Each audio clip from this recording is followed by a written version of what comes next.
Welcome to DFW Running Talk. I'm Chris Detzel, so let's get started. All right, welcome to another DFW Running Talk. I'm Chris Detzel, and today our special guest is Stephen Fahy. Stephen, how are you? Good, Chris. Thanks a lot for having me. How are you? I'm good, and special because you won the Dallas Marathon this last weekend, and it was your first marathon. Wow. Yep. Yeah, that was the debut. Just jumping in there, seeing what I had on the day. So went well for me, but yeah, not a bad first one to get into the books for sure. How did that, we'll talk a little bit about your past and what you've done. How did that feel though? Like you won the marathon. Did that, anything special? You've won races before. We'll talk about those things, but never a marathon or that long or anything like that. How does that feel? Yeah, it was cool. No, I know I've been racing for a long time, but that was something different than I think I've ever really experienced before. And I think, like I said in all the newspaper interviews that went out to print on Monday morning, like it was just really special kind of getting to be around so many of the training partners that I've had this summer too. I think the really cool thing about it being Dallas Marathon, that was my debut, being able to win that one, is just the amount of people that I lined up with and got to see after the race that were part of the build this summer and fall, and whether they were running the half or the full or just out spectating today. Like, it was cool to just have a big support system and just a bunch of people to share it with. And I think it made it really fun to kind of win on the routes that we're running every day and everything. And yeah, I didn't think it was going to feel that sentimental, but it really did. So it was pretty cool. Yeah, that's pretty awesome. Do you run with the Sloths or other groups? Who do you run with mostly? Yeah, I mostly run with the Sloths, and definitely a lot of overlap with Train Pegasus. Yeah, I've done a lot of my training, I would say, since about July with like Matt Campbell, David Sleer, Troy Castle, Mick, like a group of runners. Mimi is always out there, and Jennifer Pope. All the regulars, I feel like, in that kind of Dallas area. So Sloths definitely are, I would say, the majority of the people, but pretty much just anybody who's showing up to Germany Park on Tuesday mornings or out at East Dallas Middle Ground on Sundays, I've probably shared at least a few miles with over the last couple of months. Yeah, that's pretty awesome. I remember, we'll get to your path, your journey here in a minute, but I remember the first time I met you was at the July 4th, 1776 race. I don't think a lot of us knew who you were. You come out and it was a mile race, or it was 1.01 mile, or I forget what the exact thing was, but we all went out, did this 1 mile loop or 1.01 mile or whatever. And I thought for sure Matt Campbell was going to win it. And you just beat him pretty, not badly, but pretty good, like by a few seconds. So, damn, who's that guy? Never seen him before. But I know. Well, yeah, no, the 1776 was funny because that was actually the first time that I had really showed up and raced any of the Sloths or any of the other like Dallas locals. And the funny thing was, I lived in Dallas for 2 years up to that point. I'm almost to the day. I moved to Dallas like July 1st or maybe June 30th of 2023, and had done a lot of running on my own in the area up until that point. The way my job works, like I not only run it odd hours most of the time, but also just travel a lot. And so I spend a lot of time running and racing in the places where I work, like Oklahoma City, Tulsa, Little Rock, Arkansas. So I hadn't really raced locally up to that point, and I definitely hadn't really been training consistently with anybody in Dallas, even though I had been doing some half marathons and a couple other just like local road races. But I got to the point this summer where I was like two things. First of all, I want to race locally more and have some opportunities that are non-work related. I work for Brooks, a running company, so definitely work and my hobby jogging definitely overlap a lot. But also I was just like, I just want to like race for fun, and also maybe find some people that I can actually start to link up with and train with a little bit more seriously this summer as I start to make some more goals for some longer races and potentially racing Dallas Marathon in December. And so I showed up to the 1776, which was a race that Matt Campbell and the Sloths had put together as a chance to race a mile on the 4th of July. And to be honest, I thought Matt was going to beat me pretty much the whole race as I sat on him and struggled through that mile. I was definitely scared of running a short distance like that, and definitely not really tested myself over anything shorter than a 5K in a really long time since college for sure. I don't know if Matt knows this, but I put a pretty hard move on him with about 200 left, and I didn't have anything left after that. So if Matt had come back on me, he was going to win that. But I think I was able to just sneak it out on him, maybe more on tactics than on actual fitness. But yeah, that was where I met Matt and basically where my summer training got started. But I do remember chatting with you a little bit after that race. it was interesting because what's more interesting is that you didn't know anybody since July. So that's pretty cool. I love that you do that. Let's talk a little bit about how you got into racing, because let me just read some stats here that I think are pretty impressive. You were a steeplechase kind of person, right? Like in college. That's right. And so in 2019, you're the NCAA steeplechase champion. You're a 5-time All-American. You're an academic All-American and 2-time Pac-12 steeplechase champion. Is that right? Does that sound That right? sounds Okay. right. Okay. That's pretty impressive. How did you start? Where did it start? Where did you start running in high school? And what did that look like? Yeah, I've actually been running my whole life. I started really young. Both my parents were runners. My mom ran in high school. My dad moved to the US from Ireland in his mid-20s. He went to grad school in Canada and found running after college for him and did a lot of racing just on an amateur level in his 20s and 30s. And my mom was a lifelong runner. I was one of 4 siblings, and so the 4 of us all did those kids' road races Oh, growing up. I grew up in Carlsbad, California, so I used to do the kids' race that was associated with the Carlsbad 5000, if you've ever seen that one, a mhm. big road race out in the West Coast that tends to attract a lot of good international competitions. Was basically doing kids miles since I was like a little kid, but by age 7, I was going out and doing like the USATF national races and maybe a little earlier than a lot of people started. And I think Yeah. one of the things that you see too is a lot of people that start racing that competitively that early burn out. And Yep.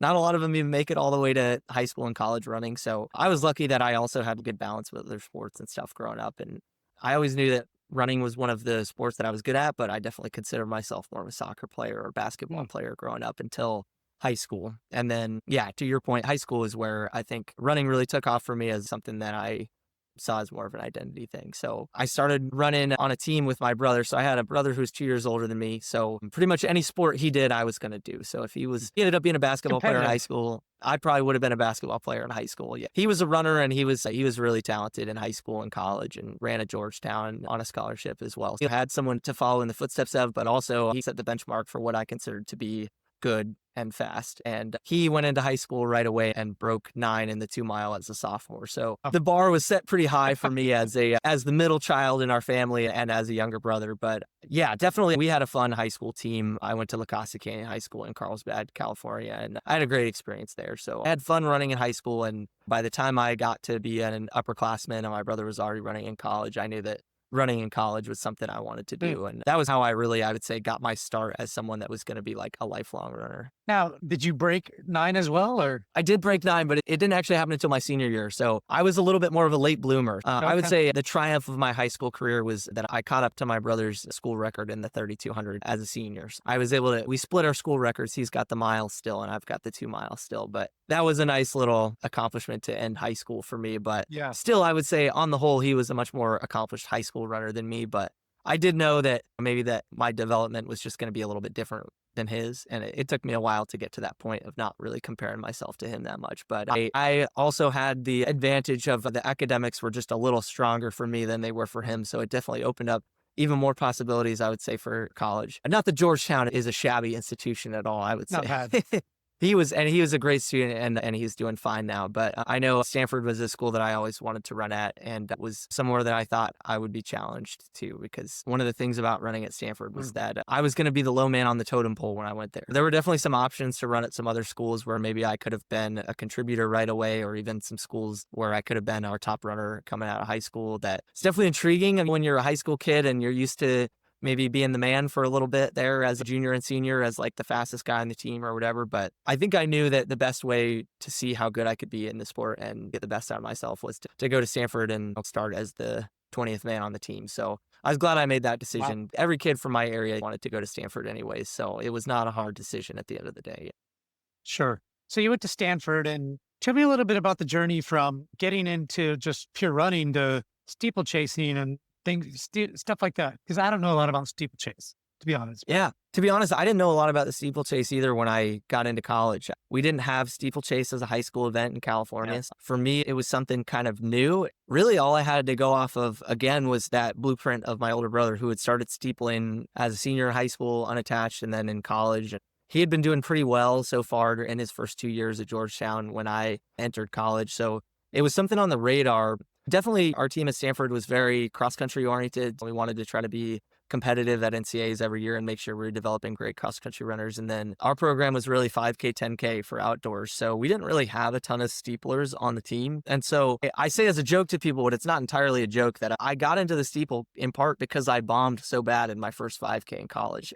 I showed up and they weren't putting any training wheels on us there. As a redshirt freshman or unattached athlete, I guess, as a freshman, I raced at Stanford Invite in the 5K and went out at probably a pace that was not too different than what my high school 2-mile PB was, and blew up pretty bad in those last 2 laps trying to hold it together with a bunch of guys that were going to qualify for regionals. And that was the story of my freshman year. I had a couple of tough races between cross country and track, just getting used to the demands of college, just the intensity, the training and everything. It definitely was a learning curve for me. After that kind of tough go at the Stanford Invite 5K, my coach was like, hey, how about we try the steeple? Like, your brother's doing pretty well at that right now. And so they just threw me in my redshirt year to try some out without really a lot of practice over the barriers. And it went okay. And I think it was probably a sign that I had a future in the distance. But I think also steeplechase is one of those events where you have to believe that it's going to go well. I think if you enter a steeplechase, for anybody listening that's maybe not super familiar with the steeplechase, you're jumping over barriers that don't move. It's like a hurdle that you can trip over, and then you've got to water jump every lap. So it really is an event for crazy people.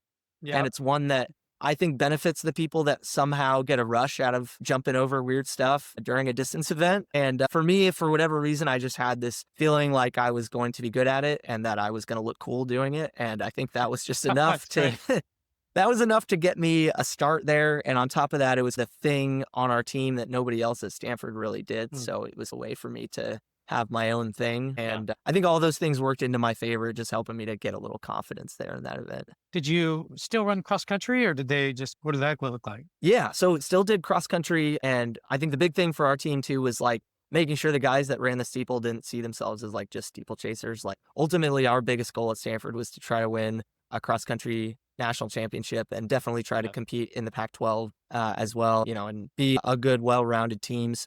I considered myself a cross-country runner first and a steepler second. So my primary goal was always to contribute in cross, and I was able to come away with a couple cross-country All-American finishes by the end of my career, which I would say I was even more proud of than any steeplechase accomplishments I had, because that was something that meant a lot to our team at Stanford for sure. And I still ran indoors too. So they didn't have steeple indoors, but we had the 5K and 3K indoors. So I competed in those events. And then outdoors, while I was steepling probably for most of the season, I definitely wanted to try to be as good over 5K as I could. And I think our philosophy there was the better I could be over 5K, the better chance I would have at being competitive in steeple, as opposed to like complete specialization. So really come March every year, I would start getting over the hurdles again and get my steeple form back. But for the rest of the year, outside of March to June each year, I was mostly just like a flat ground runner. What does training look like for cross country in college? It varies a lot team to team. I think in the NCAA, some teams are really high mileage and really try to put in a lot of work, especially over the summer and early fall volume wise. Our team was a little bit more finesse. I think we had a lot of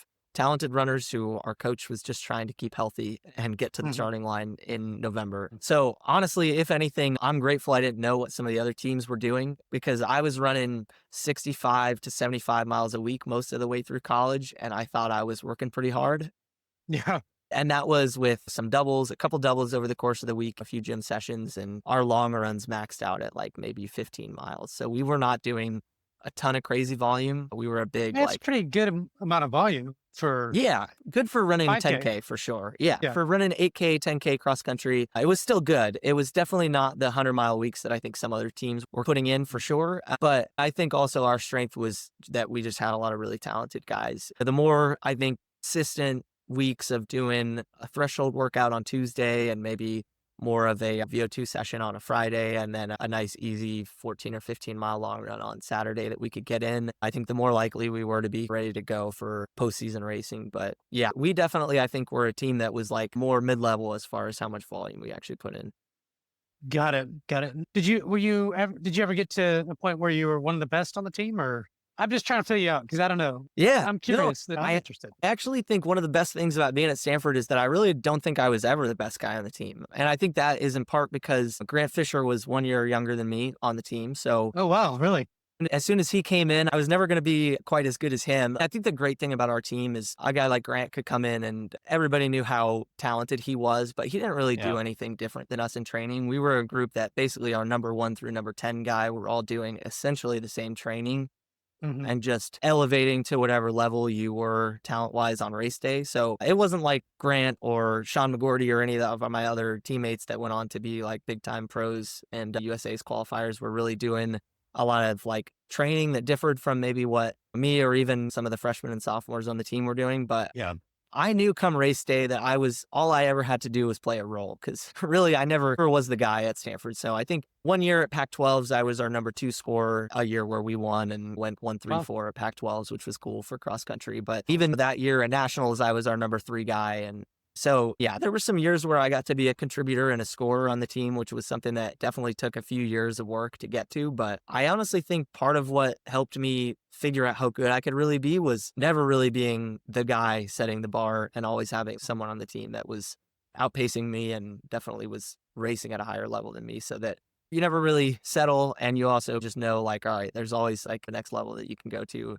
So honestly, I think that's part of why I chose where I chose. And it definitely, I think, was a good experience for me as far as just figuring out where the limit was. I like that a lot because you go somewhere knowing that, I guess Stanford's known to have really great running cross country teams from what you're telling me and some of the things that you're saying about winning and going to nationals and all that kind of stuff. And so, yeah, that's pretty cool. And you're not necessarily you're a contributor and a pretty darn good one at that, but you weren't the best. It probably, like you said, take some pressure off you to me, it seemed like a lot of pressure to be the main guy all the time. So if you were, Yeah, totally. And that's where I definitely have to credit like our coach, Chris Miltenberg. Like he did a good job like building a culture where we were really dialed into like the history. We looked back at guys like Ryan Hall and Ian Dobson, and just guys who had come in and out of the program in years past. And it was never like about you. It was more about like just trying to leave the place better than you found it and play as best a role as you can and only do what you can do to try to just like make the team better, which is nice because if you go to a place like Stanford and you're running cross country, there's always going to be a lot of expectation. And each of us that showed up there were at one point probably the best guy on our high school team and maybe the best in our area or state. And it's impossible to avoid that expectation. And I think our coach did a really good job at just making it so that we could really free ourselves from that expectation and lean into a team environment where all we needed to do was all we could do and really just focus on being the best teammate possible. And I think in turn, that's like what led for each of us to have as good of a career as we could have. Yeah, I think culture's everything. I used to not believe too much in culture at work and things like that, but I do think that culture at work, culture at schools, and building that kind of atmosphere for you guys was, hey, yeah, you were the best. This is a team. We're going to try to do this as a team. And then on day of race, you can run as fast as you want or need to or whatever. But for the most part, your guys are pushing each other. That's pretty cool, man. I really love that and how your coach built that. Did you ever have to deal with injury or anything like that? Or Yeah, I had a few. I actually was one of the few guys to take a 6th year before it was cool back in 2019 because of a medical red shirt. So yeah, I missed our 2018 cross country season to injuries. I'd been like an All-American in 2017 in cross and had a really good track season in the spring of 2018. 2018 was definitely the year that I think a lot of my teammates and I were excited about the prospect of coming in and competing for the win. Nationals was in Madison, Wisconsin that year. It was going to be Grant Fisher's last year of cross country, and we had 4 guys positioned around him that we thought could be a national championship team. It was in the midst of NAU's dynasty, so they were going to be hard to dethrone one way or another. But yeah, I ended up tearing my labrum that season, so didn't get to race pretty much the whole year. It was cross training and trying to get back the whole time, and finally eventually had to accept my fate, dial back from the cross training and just take a break. But yeah, that ended up leading to me taking an extra season and coming back for a 6th year in 2019 to run one more cross country season. But yeah, definitely the injuries are a whole part of it. And I think the thing with the college season too is that it happens so fast from cross country to indoor to outdoor that even a couple weeks of a hiccup can really derail a whole season. And it's hard to keep up with that kind of schedule. Yeah, that's definitely a how'd part you of it. deal with it mentally? I'm curious. Was that kind of a huge learning kind of season for you and mentally and physically? I mean, did it bother you or you just knew what were you thinking then? Yeah, it definitely was hard to deal with, in part because there's such a high sense of urgency to get back when you're in that kind of moment. You're thinking about your own health and fitness that took all summer to build, and you're also thinking about your team and the opportunity to try to go after something really big and special come November. I had that on my mind the whole time, but also I'd invested a lot. That summer, I went out to Boulder for 6 weeks to train over the summer. And I think I built up this expectation that the 2018 cross country season was going to be my big season where I was going after a top 10 finish and hopefully helping the team to come home as a national champ, something that we hadn't done at Stanford since '04. Wow. It was tough watching that start to slip through your fingers. It definitely took it hard at first, I think, before I was able to reset and just get ready to try to recoup for track. Yeah, I was curious because if you're a runner, for the most part, you're going to have to deal with injuries, and you're having to deal with injuries being in college and a pretty high bar of running, but that's part of it. Do you feel as you kind of look back on it now that it's been somewhat helpful kind of as you, hey, that's just life. Stuff happens. You know what I mean? Yeah, no, it's actually really funny to think about it now because I think about the build that I just had for this Dallas marathon where I had like multiple different hiccups happen over the course of August and October. Like I ran hood to coast back in August with some coworkers and friends and ended up running a couple extra legs and came off of that with a pretty decent calf strain and took 10 days off. And it was just not a big deal. I just kind of laughed it off and took my time off, did my PT and came back and jumped back in some workouts in mid-September like it was nothing. And that's the kind of thing in college that if you have a calf strain like that takes you out for 10 days, like that's the end of your season. Forget it. Look forward to the next one, unless it's maybe like a early season injury that you can maybe recoup from real quick. And then same thing, like later on in the season, like I ran a cross country race in Arkansas in early October this year, just again for fun. It's a race I do every year. And the race went well, and I came off of it with a lot of quad pain. I wasn't sure if I had a stress fracture or just some kind of strained quad. And doctor told me it's just a quad strain. You're going to be fine, but you got to take 3 weeks off. And so again, it's one of those things where in college, that's a death sentence. 3 weeks off means your season is over. Or am I ever going to be the same athlete again? Was my scholarship safe? All these things come into your head when you have to take 3 weeks off. And it's just funny to think back about how much it meant at that time when it was like one of those things where everything felt like life or death and it's just such a high stress environment. In this case, I took 3 weeks off. I did some PT. I stretched out. I rested. I did my regular job. I didn't think about it too much. And then I assessed on the back end and I said, hey, my quad feels pretty good. It's early November. Let's ramp back up. I think I can still do Dallas Marathon. I've got lots of fitness. I think I'll be fine. And let's sure back enough, up because I remember when we were at the lake and we were cleaning the lake or whatever, White Rock, you were telling me, yeah, I take some time off. And I think that's when you were talking about that. I'm not sure. I'm still going to do the marathon, but I'm not sure how I'm going to do.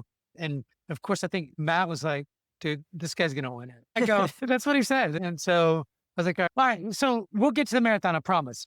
This is good. I think this is important. One, because your first marathon you won, and by quite a bit and it was pretty amazing how fast you were for the marathon. Now we know why, because you're an athlete anyways, right? And so you've been doing this for a long time to some degree, you're not marathons.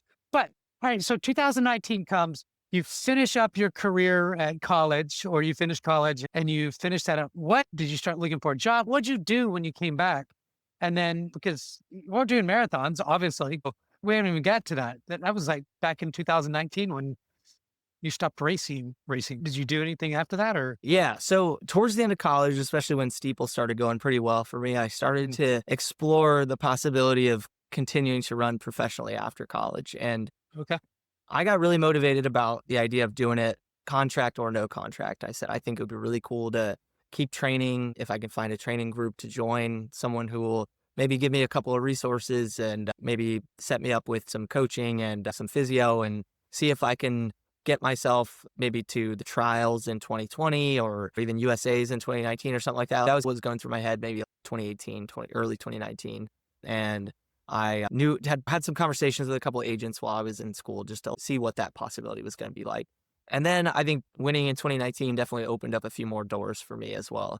I still came back for one more cross-country season after that track season in 19. But then after that season was when I fully left college and opened up the conversation and had a few different opportunities with a few different brands that were looking to add a couple of people to their teams and training groups, mostly out on the East Coast, one group out in Oregon. And I settled on this opportunity with Puma that seemed interesting, where some folks at Puma from Europe were in talks with some agents in the US about the idea of setting up a group in Chapel Hill, North Carolina that became the Puma Elite Distance Group that now has several athletes Yeah. training for anything from the 1500 on up to the marathon.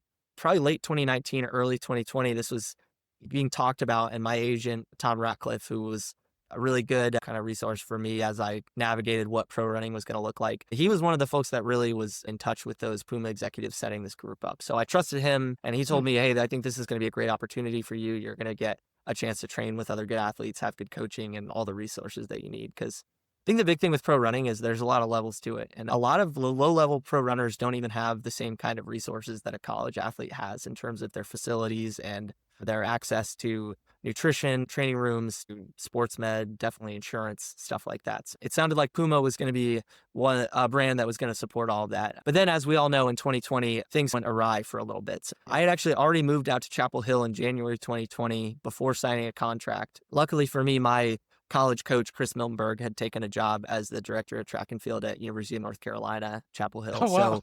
So That's crazy. he was already out there and was definitely played a role in deciding for this group with Puma to be based out of North Carolina. And he kind of helped identify it as a good place for pros to train and to have all of the resources that they needed. And so I moved out there in January, in part because I just needed somewhere to train and didn't want to be at my parents' house while I figured all that out. So moved out there, actually was living with my old assistant coach, Dylan Sorensen, for a couple months while I got situated, and then eventually moved into my own apartment out there. And then COVID went down and there were no contracts being handed out. So I basically spent all of 2020 out there training with no contract, just doing a tutoring job at UNC on the side to pay my rent and keep things going. And ironically, it was some of the best training I've ever had. I felt like I was a professional athlete. It was my first time being out on my own, out of college. I had a blast. I was healthy. I was super fit. And I was super optimistic about my future in running at that time. And then finally, when companies were starting to reopen their books at the end of 2020, I signed my contract with Puma in late 2020. But by that time, I started to develop this chronic injury in my foot that unfortunately ended up being something that kind of lingered throughout the next 2-3 years for me. So when it was all said and done, even with the contract and all the support and all the medical staff and training staff and PT that I could have ever asked for, I only was able to race one time as a professional indoors in the 5K, never in a steeplechase. It definitely was not quite the pro career that I had mapped out for myself, but that's the way it goes. I think in many ways I had about as close to an ideal college career as you could have. And so I think my expectation as a pro was probably set a little higher than I think anyone could ask for. But yeah, I had no bitterness towards any one person or thing about it. That's the way that the sport goes. It's something that you've got to deal with. And Yeah. I always knew there'd be more running on the back end too, but I finally walked away from Puma in January 2023 after being with them for a little over 2 years. Yeah, that was something I did on my own terms, just when I decided, hey, you know what? I think I'd rather run on my own terms and actually be able to take on a regular job and do a little something else with my time and my life right now. It was my 27th birthday when I made that decision. And I was like, I think I'm ready to move on. Not because I was done running, but just because I was like, you know what? I don't actually think I even need this contract or this situation to be happy and to be successful as an athlete and as a person. Yeah, I actually cut off my contract before it was even done too. I told Puma to take the money back. I said, I need to be done. So that was my brief, not super lucrative pro career, but nonetheless, yeah. A lot of money to make as a runner. You'd have to be pretty darn good, I think, to make a lot of money to be a pro runner. Yeah, short answer, no. There's not a ton of money to be made. Exactly. If anything, I was really lucky that I had a contract that paid my rent and that made it so that I didn't have to take on a second job. I think my big thing was wanting to really be all in and not have to worry about any other life decisions to be made and see if I could go from college where you have all this structure with class and with pursuing a degree and being a student athlete to having a lifestyle that was totally catered around pro running. And I think for a lot of people, that's where they can really find that next level is when they can go all in and be an athlete first and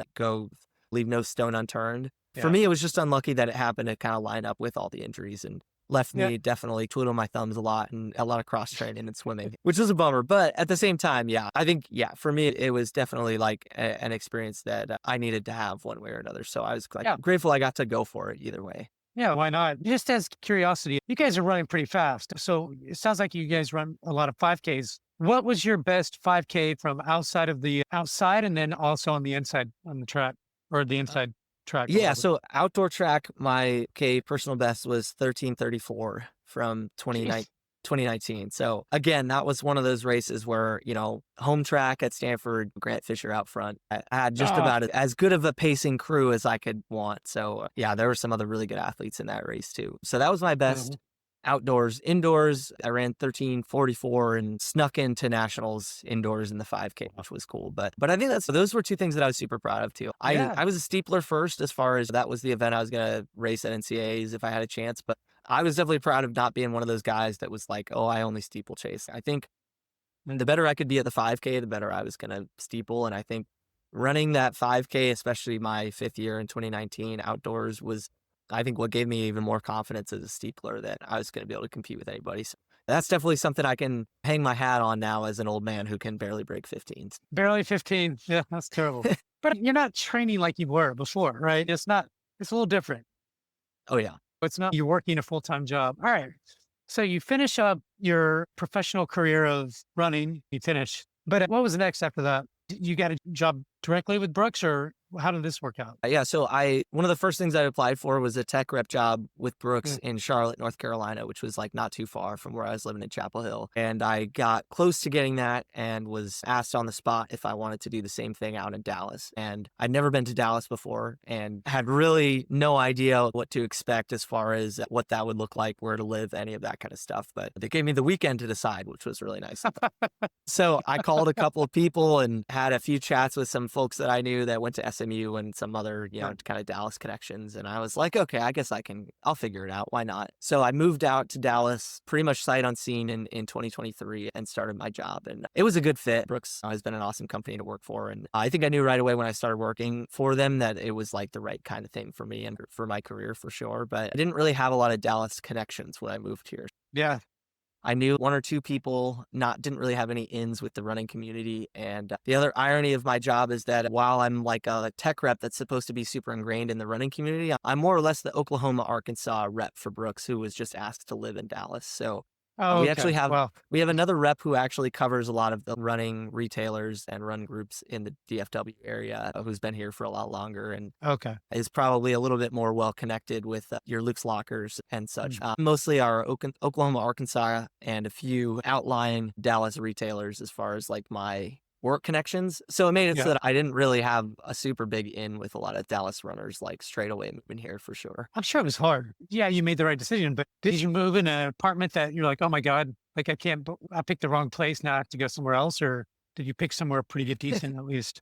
How I did you actually know? got so lucky. Yeah, I know. How would you know? I know. I tried to ask people for recommendations and ultimately just got super lucky with where I picked. And I actually am happy with where I live as far as like training, but That's I good. just didn't know what to do. So I just ran at the Katy Trail every day for the first year that I lived here, which I laugh at myself now. But honestly, Katy Trail is nice to have. It's Yeah. a good resource and I live less than a mile from it. And I was doing a lot of running there. And I think early on, I looked on Strava and I saw Joe Hale had some segments on the Katy Trail. I was like, I guess I'll just go try to take some of those. And that was my introduction to Joe Hale, who, funny enough, I spent about 8 miles of the Dallas Marathon with on Sunday, which was fun. Is that the first time you But met him? yeah, I met Joe probably pretty early on when I moved, Okay. like from seeing him out running, always just seeing him out on the trails and stuff. Okay. I love that Dallas has a local legend like Joe that's just always out there. And if you just go out for a run any given Sunday, you're going to see him. So that's, yeah, he's definitely a guy that I've always had a lot of respect for. But also, he was one of the earliest like Dallas runners that I discovered that I was like, Yeah. okay, like what routes is this guy running? But also, at the time I moved to Dallas, I was fresh off of quote unquote retiring from running. Yeah. And I was becoming a different athlete. Mm. I think it was going to look different. I obviously love running and love competing. And I think I'll hopefully be someone that's always good to jump into a local 5K or something for the rest of as long as I'm healthy and able to run. But at the time that I moved to Dallas, I didn't see racing a marathon or even really competing competitively or going all in on anything as something that was in my future. I think I just wanted to be someone that could get out and go run on my own terms for the first time. And at the time I moved Yeah. here, I was still only 6 months removed from being a professional athlete and not feeling super great about what that lifestyle was like. So I think it took some time after moving to Dallas, I think, to be ready to go all in on something. And I think the biggest thing I learned from being a professional and even from being a college athlete is going all in on something is really scary. And it takes a lot. And it takes a lot of your mental energy, and also it's a big expectation to set for yourself. And I think we all learn that, whether it's something running related or work related or life related. I definitely, when I moved here, was definitely not ready to go all in on anything again like that. And I think that's probably part of why I didn't immediately seek out any training partners or any local races or anything like that. And I think over the past couple of years, I've just gradually moved back Makes into sense. just getting myself into some races and trying to make sure that it first and foremost was for fun and was Yeah. something that was a positive for me. Yeah. Yeah. You're used to this high level just atmosphere to where you're just racing all the time and just kept taking it down. It's good, I'm sure. And all right, you get here and you meet some people. What did you start? When did you start running again? Look, it's only 2025, so it's only been 2 years since you moved here. So you haven't really been here all that long. What got you back into the kind of the running atmosphere? Yeah, part of it was work. As part of my job, I'm working with a lot of local retailers where I will get told about a race that they're hosting out in Bentonville, Arkansas, or Tulsa, Oklahoma, or something. And first of all, it's not that hard for me to catch the bug when I get an opportunity to go race, Sure. even if it's not going to look like what it once looked like. It's hard for me to say no. But then also there was the aspect of, as I was just like building But it's for relationships fun, through work. right? Yeah, it's for So, fun. I definitely saw it too as like I had this job where I was in this territory trying to make relationships with yeah, all these retailers, and I didn't have any retail experience. So I was like, what if I just show up for these guys and I do the race and I hang out with them over the weekend and see if I can like just throw myself into their world for a little bit. yeah, So actually got into it in part by doing that in just a bunch of my different cities that I cover for work as I got my feet wet as like a Brooks rep. So I did a bunch of 5Ks in Tulsa, Oklahoma City, Fayetteville, Arkansas, Little Rock, and just random races. Not all of that'd be them look fun. the same. Yeah. But I had a lot of fun with it. I figured out a way to make it work around work and everything. And I had a lot of fun with that. And also, I think it definitely got me excited about, okay, like I think I kind of want to maybe be a little bit more prepared for the next race that I show up to. Maybe I'll do a couple workouts. It looks like Germany Park Track's not too far away from me. Like maybe I'll jump on that and do something, or maybe I'll do a workout on the Katy Trail or something. And I was still at the point where I'm not an old man. I can still get out there and do a workout 100%. just on my own terms.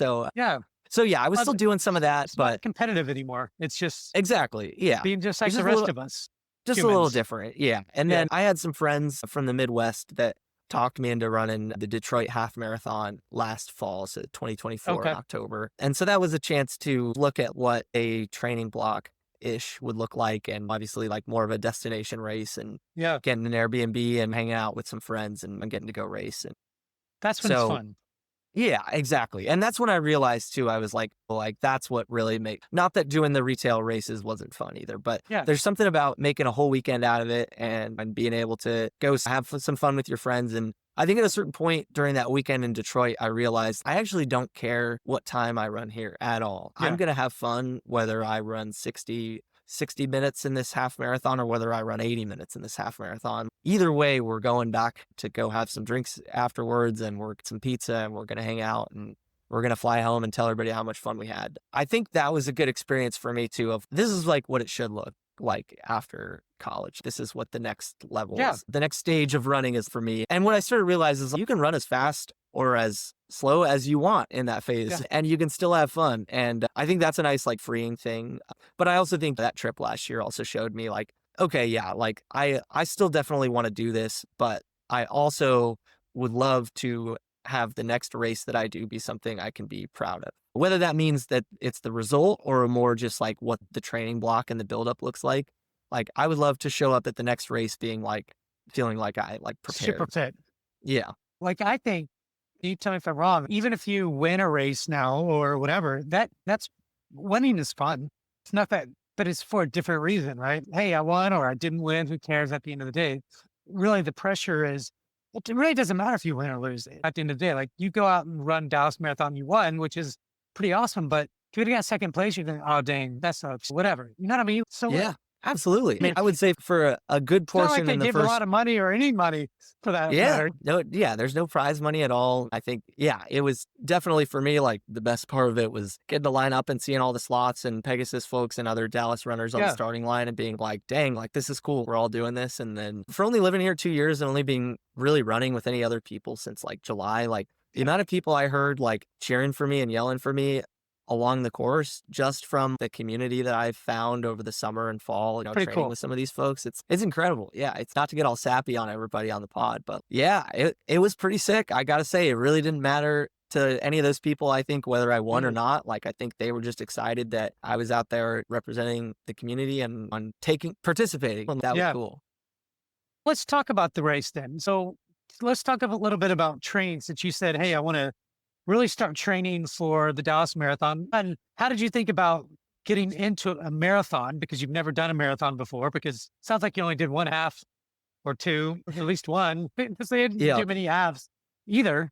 And so what kind of led up to that? Yeah, I actually did 3 halves across 2024. Okay. One of them with work at Houston Marathon, and then 2 more over the course of the year. And I ran a similar time in each of them. And I think with each of them, I surprised myself a little bit with how I ran relative to what I think I probably deserved to run fitness-wise. But I also left all 3 of them. I ran 67:30 at my first one in Houston.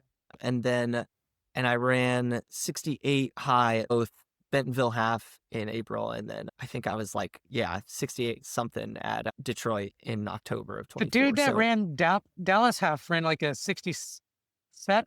6? Yeah, he ran fast. Yeah, that guy was super impressive. I'm gonna get him on the pod as well. I already reached out to him. You should. Absolutely. Yeah. No, that's no joke, because I ran 67 and I thought maybe my next one would be faster, and it was not. And the half marathon is really hard.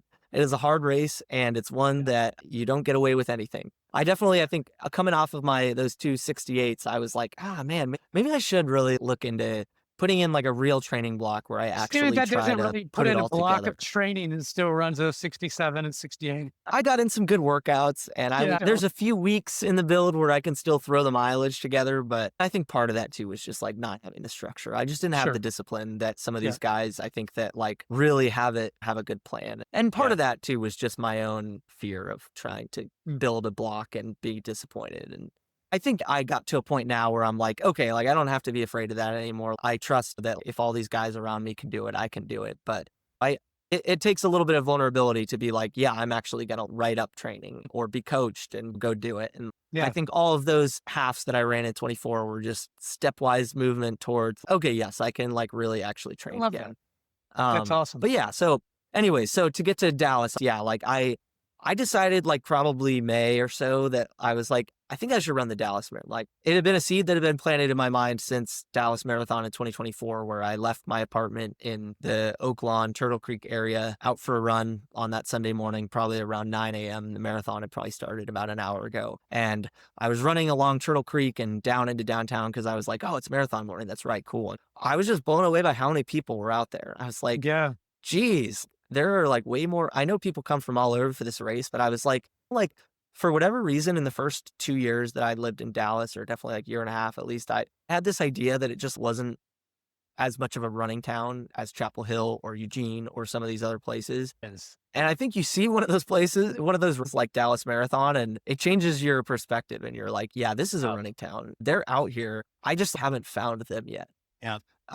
A joke that I make on Strava all the time is like, there are fast runners in Dallas with all caps, because there really are. It's just they're not going to be as loud maybe as some of the big runners in some other cities that make themselves known all the time. And I think that even just seeing all those people and being like, man, like I should be participating in this, I planted the seed. But it took until probably about May or June or something of this year where I was like, I think Dallas, I think I'm going to do it. I was like, I've got 6 months to decide how I'm going to do it. And I came in really with no plan for about a month, 2 months, where I was just running. I just tried to get up to running like 10 miles a day, and eventually started doing some workouts. And the summer came and I was still doing my runs at 8 a.m. and just dying in the heat out on White Rock Lake. And around mid-July, I think, met Matt and some of the other sloths and agreed to start showing up to some of those 5 a.m. Germany Park sessions. And then I was like, okay, let me try to draw up my own training plan of what would a build look like? What would a kind of peak phase look like? Where would I taper? And it was just like a rough sketch basically. And then it basically all got thrown out the window because I ended up taking 2 big breaks in the middle of it. And ultimately, I would say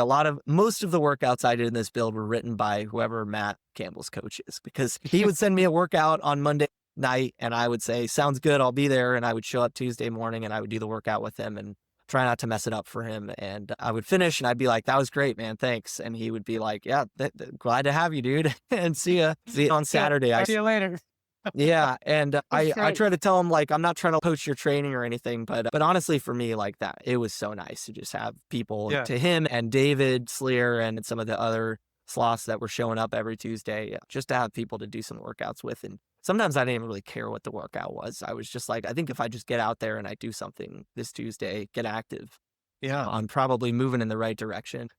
I was always optimistic that if I just kept showing up all fall and summer, that Dallas Marathon would go okay. And I tried not to create too much of an expectation for what I was going to run. I think in some ways that 3-week break in mid-October to early November helped Mm. me continue to temper my expectations Yeah.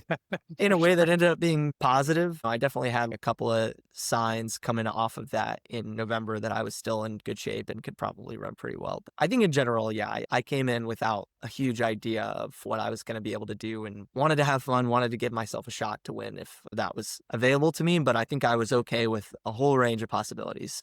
Yeah. So when you look at, as you were doing something, some of this had been like a mileage PR for you. If you did a 20 miler one day, have you ever done that many miles before? Definitely not. Yeah, I think my 21-mile long run with David back in August as he was prepping for Chicago Marathon Yeah. was probably my longest run of the build. I did 22 miles one time in Chapel Hill before I left because I wanted to run the whole American Tobacco Trail. Okay. And I ran the whole thing in whatever time I ran, and then I took a whole week off of running. I was like, that's it for this. And this is post quote unquote retirement. Yeah. This was more of a sentimental run than it was any kind of Mhm. training stimulus. Yeah, definitely in August, that 21 miler was the longest I went. I did maybe one or two 20s and a couple 18 or 19s over the course of the build. But I would say that gap in October was probably where I was planning to do maybe something a little longer to prepare and practice the fueling and everything. And I think on the back end, when I came back, I was like a little too late to try to throw something like that in there now. So let's just hope and Oh, pray. I man. think I'll be okay. But also, yeah, in college, like we didn't even sniff like anything that long.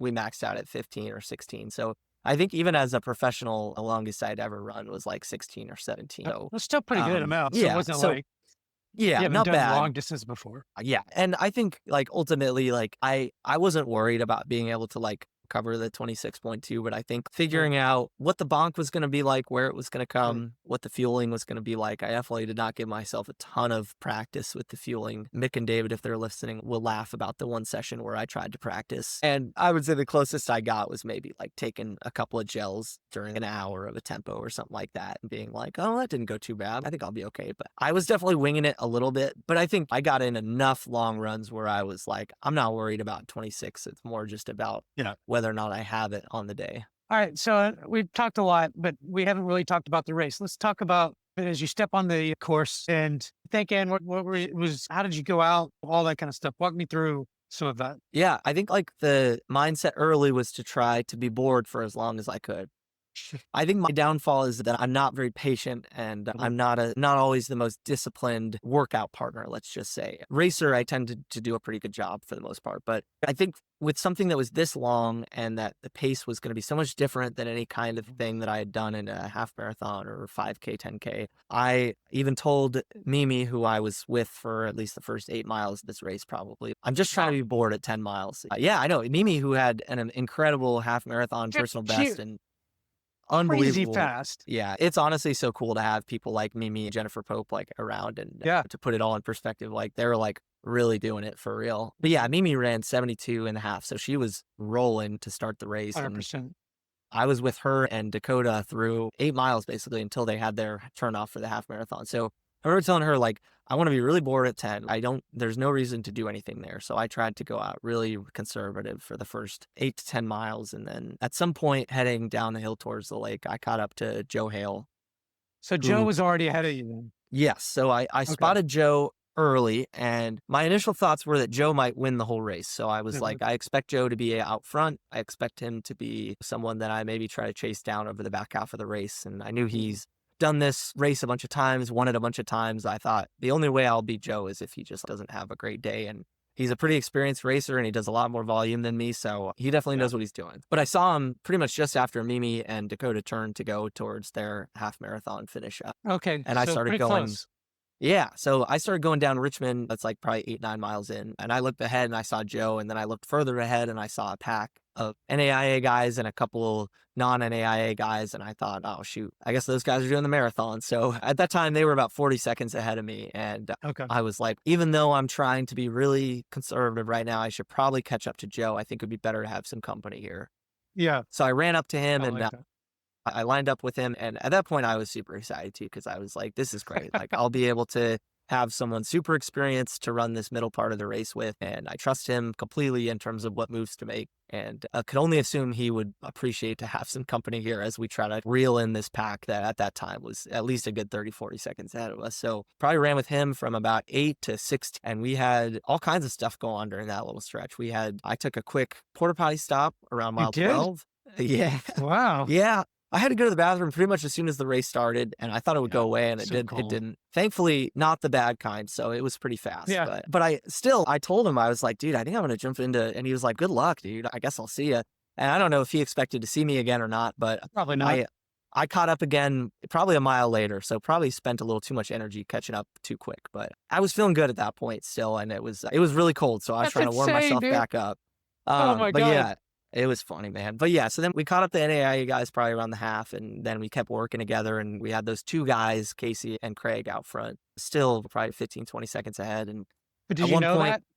Did you know? I knew who they were-ish. I didn't know a ton about Casey. I knew that Craig was definitely a really good runner and probably was another guy that was a favorite to win it. I knew by the point that we were on the lake that those were the two leaders.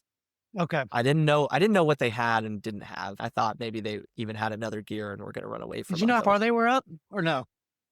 I could Did see you see them. them? Okay. I think the Okay. nice thing about the course is that there's really good visibility. When you're on the Yeah. lake, you can Okay. see people pretty much the whole time. So That's I great. never did the You're math, kind but of I like a think, predator, dude. You're like, I see him, man. I was trying to be good. Believe me, yeah, when I was in that race, I think I was hunting like pretty much the whole time, just like trying to keep myself from doing anything stupid. Like, I also always in the back of my mind was thinking like, just give yourself a shot at 20. Yeah. Yeah. So At that 20. kind of, Okay. yeah, Wow. 20, 21 is where you get to the top of Yeah. the hill. And I knew from doing some course recon that definitely that like climb from the from the end of the lake to Greenville basically is just, that's the tough part of the course. And that's the part Yeah. that can really break you if you're not ready for it. But if you run the race in a way where you get really excited for that, save your Mm. mental energy for that, and you get ready to really lean into that section of the race, it could be the best thing for you in the race. So that was the mantra, I think, coming into that was like, Yeah. use that hill. If there's ever a shot to win the race, it's there. So backside of the lake was just about trying to stay composed. And I was running with Joe and his gloves froze together. At one point, he like reached out to me and was like, hey, can you try to help me like pull my gloves apart? Because his like mitten and his glove froze together. And so I was like, yeah, dude, Wow. let me yank these apart.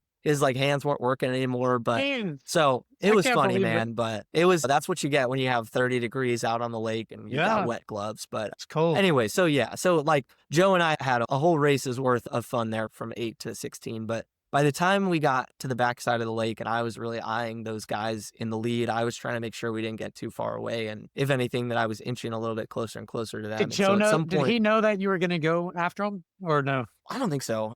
Oh, No, couldn't say anything. I think Joe knew that I was probably trying to keep myself in the race.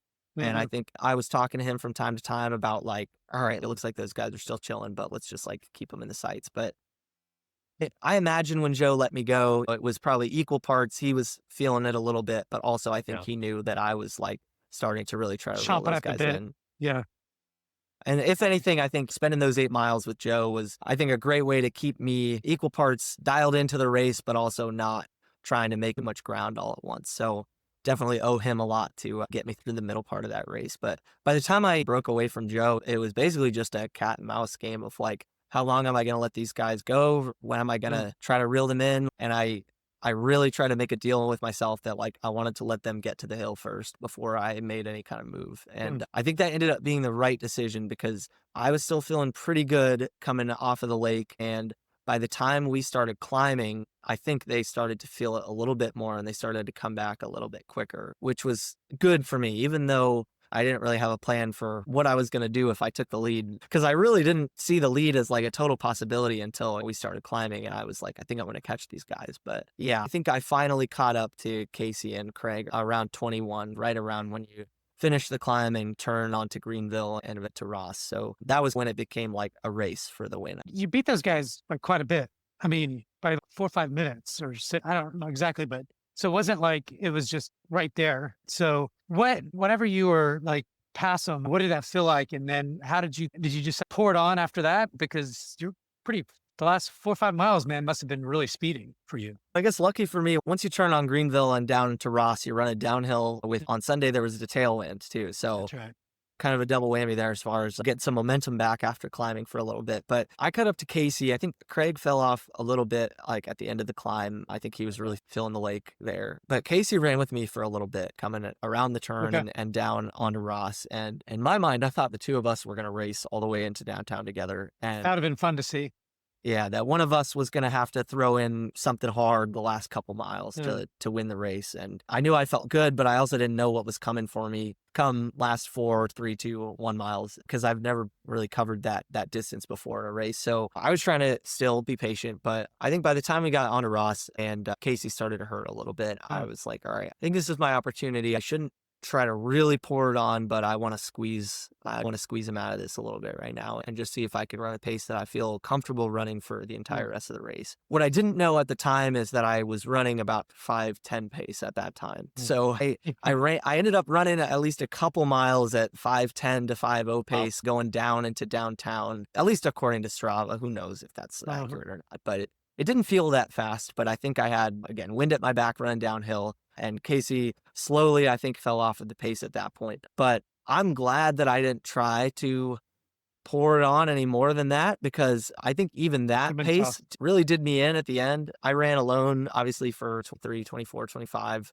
And then you hit that little kicker coming back into downtown on Commerce Street or wherever it is with about a mile to go. And I know exactly what you're talking about. the whole thing came on my back at that point. And then I was like, oh no, this is going to be a long last mile. And I recouped enough to, I think, finish and not look like I was falling apart, but I was falling apart. So It's the last mile, on the last mile, the hill, right when you hit the last mile, you hit the hill. Exactly. Do you remember that? Yep. And then when you go up that hill, the wind just starts blowing like crazy. I don't know if that's what you got. Totally. But when I did, I was like, holy hell, this wind is, I just went up this hill at the last mile and now the wind is hitting me hard. And I got behind somebody because I didn't get close to anything, but that helped. But you didn't have anybody. You just had to. Yeah. No, it's like the feeling that you normally get in like the last 100 meters maybe of a 5K, where you're like, oh man, my legs are really dead. I don't know if I can really make a move again. Good thing the finish is right here. But in this case, there was a mile to go. There was a mile. Like, oh my goodness, dude. And I was pretty sure that I had some distance on Casey. I didn't know how much. I think I ended up finishing about like 50 something seconds ahead, or maybe like a minute ahead. Oh, it's not like, that far. I thought it was a few minutes. Okay. Yeah, it wasn't as big. I had a few minutes, I think, on the next guy after that, I think. But Casey ended up running 2:24 something. So he had a great finish and he stayed super tough. So I think any time that I made on Casey, I think I just made through those miles, 22, 23, 24. And I still ran, I think even my 25th mile was still pretty good. But then 26 was hard. So I didn't quite time the race perfectly, but everything I was feeling at 26 definitely made me grateful that I took those early miles really easy and that I was as patient as I was, because I don't consider myself to be a real patient runner. And if you ask Matt Campbell, I think he used the term bopping around for what I looked like I was doing for the first 5, 6, 7 miles. I definitely was trying to keep myself composed by staying loose and chatting it up with the people around me and grabbing waters and whatever else. But I think I learned a lesson a little bit about just how much energy you really have to save for even just the last 10% of a race like that. Yeah, definitely that was a tough last mile, but luckily also when you're in the lead and you've got just people screaming for you the whole way, it makes it just a touch easier to get there. So was able to make it home somehow. Did you take any goos or what? I know we're past 11 or 12 minutes past, but I'm curious about nutrition. You said you didn't really practice that, but it seemed like it was fine. Yeah, I used some advice from some training partners along with just like general practice of just trying to practice like taking as many carbs as I could per hour. But I ended up using, I think I used 3 Morton like 40-gram gels and then 2 Never Second 30 grams. And I got some advice from someone at the last minute to use the never second, even though it was only 30, because my initial plan was to do 40 every 30 Mm. minutes. So I was going to take a 40-gram gel at the start and then 40 grams of carbs every 30 minutes, 30 minutes, hour, 32 hours. And then from 2 hours to the finish, just figure it out. But I got some advice to mix in the never seconds because they go down a little easier. It's a little bit more liquidy and it's like a little easier on the stomach at the expense of 10 grams of carbs. They're only 30 instead of 40. Yeah. Ended up being probably a really good decision for me, given that I had never really practiced taking any nutrition beyond an hour. I had practiced and I felt like I responded well to everything that I took, but I practiced with just whatever I had at my disposal. I like goo Roctane or like Cliff gels or something, but I had these Mortons that I was saving for the race. And so I just went for it. But as soon as I crossed the finish line, I threw up all my gels like right away. So I'm glad I didn't have any. Yeah. Oh yeah. They all left. Some on the ground just past the finish line and some in trash can. So, Oh, you threw them out. Oh, got it. oh yeah, no. So I was definitely like, I think my stomach held on just long enough, but as soon as I got done, my body ejected all of it. You So, just threw it all out. Wow. Wow. so I guess that was a sign that continuing to practice the fueling, it will be important before the next one. Definitely making sure that what I'm having is something that's sitting well, is processed. I think on the whole, things went really well. And maybe just running 26 miles really hard makes you throw up regardless of what you eat or don't eat. But I think for I me, don't think so. my fueling plan of taking something every 30 minutes went really well. Yeah. And I think moving forward, the goal will be just to practice like gradually increasing the carb count each of those. Maybe someday I'll do a marathon where they have a bottle service and I can drink something instead of having to take the gels. But I thought the gels worked fine for me. I didn't have any. Obviously, there's no course assistance for Dallas, so I just carried 2 in each side pocket of my half tights for the race, and that worked totally fine. So that was good. It's awesome. One, I think at the moment, you are the fastest marathoner in all of DFW. The fastest. Literally. There's nobody faster at the moment than you. Now, I think in the past, like Logan Sherman's maybe run a little bit faster than that, like by a minute or two, but way back in the day. So congratulations on a very well done first marathon without, it's pretty impressive. I know you have a background in running and things like that. And I know that helps, but still very impressive. What is next for you? What are you thinking? I know you're just off, so maybe you don't know. I don't know. No pressure, but. Yeah, we'll see. I know it's funny that you say that because I just don't consider myself to be the fastest marathoner in Dallas just because You are just see at the moment. I see Mimi and Jennifer are just so fast that I'm like, those women are on a completely different 100%. level. I'm like, they're 100%. so impressive. But if we're going purely off of marathon time, sorry, Yeah. Mimi and Jennifer, I've got you guys. Yeah. But no, it's cool watching them like represent us and going both to another Olympic trials. Like it's pretty cool that like the Dallas running community can rally behind them. But yeah, for me, as far as, By the way, there's this woman named Caitlin Keene, and she lives in Fort Worth. So she hasn't done it yet, but she's been injured, but she's coming back and she's going to be trying for the Olympic trial as well. But anyways, good. go ahead. Cool. Yeah. Hey, the more We'll the better for that. I think it would be awesome to have definitely a few Fast women DFW here. folks. Yeah. Yeah. No, we love to see it. And definitely, I think the whole group rallies around them. But for me, I would love to do another marathon in early spring. I've been eyeing Eugene Marathon as a potential next stop, which I think for me would be like another good, just stepwise one. Yeah. I'm still not super drawn to doing it yet, just because I know I would get swept away with different goals and expectations. Eugene is a fun one. I've got a coworker who's around like the same kind of personal best as me, who would be a fun guy to go race with. And it's one that I could probably compete for the win again with. Lines up well with the work schedule. So that could be another fun one. And that one also has bottle service for its elite group. Perfect. And still is at a low enough elite standard where I might be able to slide in there. So yeah, that would be a good one. And then long term, next fall, I'm thinking about maybe trying to jump in something a little quicker, whether that's like a CIM or some other kind of fall 2026 marathon. But Chris, who knows what can happen this time next year? Who knows? I can barely think a month ahead into the future. Exactly. I think training for Eugene and lining up with all the folks doing Boston and all those other spring marathons would be really fun. But beyond there, who's to say? Yeah. My wife goes to Boston every year for the last 13 years, so she's running them again. And so I get to go just to watch, and I'll do the 5K. I've been thinking about this with you is the opportunity, like most runners that start running a marathon and their first one is always, I wouldn't say their best. And so it feels like you have, depending on where you want to go in your running journey and whether it's marathons or not. If it is marathons, the opportunity for you is really big. You're still only 29 years old and you've got long years. You got at least 10 or 12, 13, 14 years ahead of you if you want to continue to run marathons. And your best is not even close to being what you did. Because one, Dallas Marathon is not that easy. It's not an easy course. And I'm not telling you, hey, you should go to an easy course, but like CIM, who knows what you can get? There's some really fast people there. But at the same time, you have an opportunity to, who knows what your peak is in your, so I'm really excited to watch you over the years to come. It's going to be a lot of fun, dude.